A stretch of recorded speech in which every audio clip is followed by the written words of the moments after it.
मोहन भैया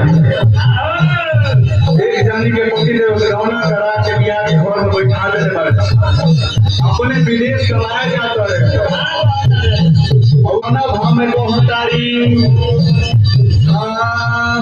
अरे कहता तोरा वतारे या घरे बोई खवला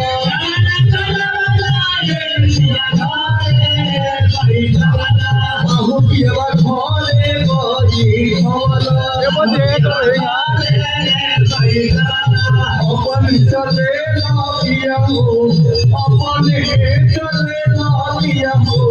पूर्वी पानी दिया अपन चले